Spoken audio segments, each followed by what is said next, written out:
Polemik kenaikan uang kuliah tunggal di sejumlah universitas masih terus bergulir meski sejumlah audiensi telah berjalan namun belum bisa menyelesaikan akar masalah yang dianggap berasal dari adanya Permendikbud nomor 2 2024. Lalu apa langkah lanjutan yang akan dilakukan? Dan untuk membahasnya sudah bergabung bersama kami melalui sambungan dari luar studio, ada Presiden BEM Universitas Jenderal Sudirman Maulana Ihsan Huda. Assalamualaikum, selamat malam Mas Maulana. Waalaikumsalam, selamat malam Mas Bram. Selamat malam dan sebelumnya kami juga sudah berupaya untuk bisa mengundang pihak dari Kemendikbudristek tapi sayangnya belum ada yang bisa bergabung. Saya langsung saja kalau begitu Mas Maulana. Jadi artinya kalau memang dianggap Permendikbud nomor 2 ini sebagai akar masalah begitu, jadi memang tidak ada solusi lain begitu ya. Walaupun kemudian kalau setahu saya di kampus Anda peraturan rektor itu sudah direvisi begitu. Oke, iya betul, memang peraturan rektor sudah direvisi dan diganti dengan peraturan rektor yang baru. Tetapi memang peraturan rektor yang barunya itu sendiri, itu menurut kami belum bisa menjawab. Belum bisa menjawab dari apa-apa yang kami harapkan seperti itu. Masih terlalu berat. Angka-angkanya turun tapi tidak turun dengan signifikan, seperti itu. Jadi memang kalau bisa dibilang ya balik lagi, acuannya ini Permendikbud nomor 2 tahun 2024 ini. Seperti itu Mas Bram. Oke, tapi apa yang kemudian menjadi permasalahan mengingat kemudian Kemendikbud mengatakan sebetulnya pada golongan 1 dan golongan 2 itu mayoritas diisi di situ sebetulnya mahasiswanya.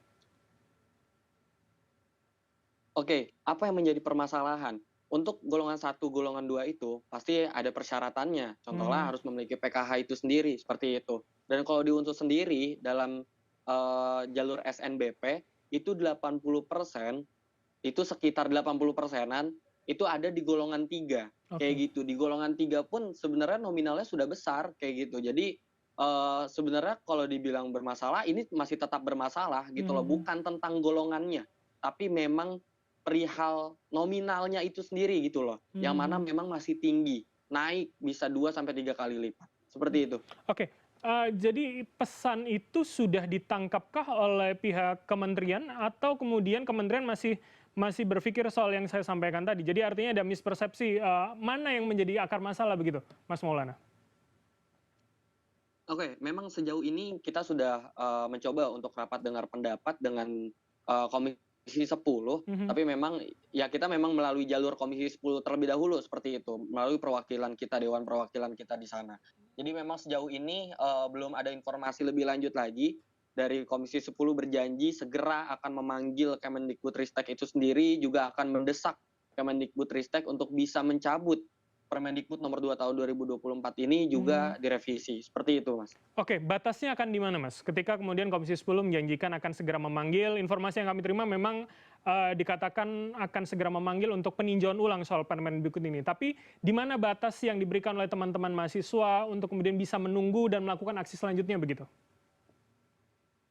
Oke, kita dikejar-kejar oleh waktu karena memang harus ada registrasi dari pihak dari teman-teman mahasiswa baru itu sendiri, dan ini jalur SNBP rata-rata di masing-masing universitas sudah selesai untuk registrasinya. Contohnya di Unsur registrasi online sebenarnya hari ini terakhir terjadi, karena balik lagi kita dikejar-kejar waktu. Akan ada jalur selanjutnya yaitu jalur SNBT, setelah itu jalur mandiri. Nah di situ kita benar-benar dikejar-kejar oleh waktu, jadi kita benar-benar ingin secepatnya, seperti itu. Oke, dan menjelang semester baru begitu ya. Jadi Mas Maulana, Betul, betul.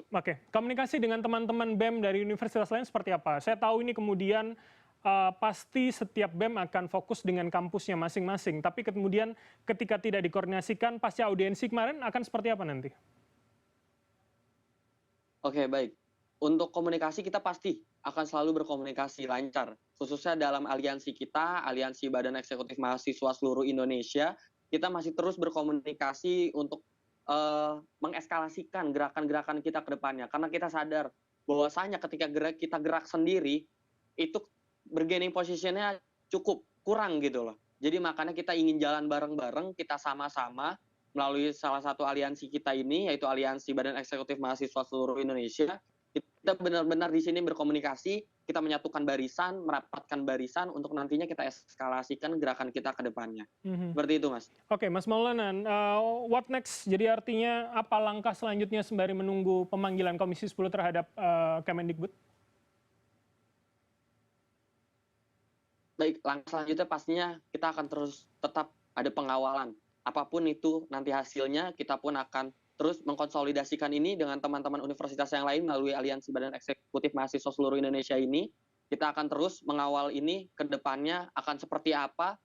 Apapun gerakan nanti ke depannya, yang pastinya adalah gerakan kita gerakan perlawanan. Kita ingin peraturan-peraturan yang dibuat oleh pemerintah benar-benar memihak kepada kita, benar-benar memihak kepada masyarakat Indonesia itu sendiri. Oke. Seperti itu, Mas. Mas Maulana, kalau begitu jika kemudian audiensi nanti akan terjadi dengan pihak kementerian, tapi kemudian misalkan akan dilakukan pada semester berikutnya, mengingat ini semakin dekat waktunya untuk semester baru, apa langkah yang akan diambil? Kita pasti akan mendesak, Mas. Balik lagi, kita dikejar-kejar oleh waktu. Teman-teman akan ada calon mahasiswa baru dari jalur SNBP yang sebelumnya jalur SNBP, sebelumnya jalur SNBP dan nanti akan ada SNBT, itu sudah terdampak dari peraturan ini. Maka dari itu kita ingin memperjuangkan teman-teman yang nantinya SNBT ini tidak terdampak lebih jauh. Gitu loh, mereka tidak merenung lebih jauh bahwasanya ingin kuliah tapi UKT-nya mahal. Seperti itu, makanya kita ingin secepatnya, kita ingin lihat nanti respon dari Kemendikbud seperti apa setelah kita RDPU dengan Komisi 10, dan setelah itu nanti hasilnya kita akan mengeskalasikan gerakan ke depannya seperti itu. Oke, akan melihat apa yang terjadi begitu ya pasca rapat dengar pendapat. Terima kasih atas waktu Anda, Mas Maulana Iksan Huda, Presiden BEM Universitas Sama-sama, Mas Bram. Jenderal Sudirman telah bergabung sama kami. Selamat sore, sehat selalu, Mas.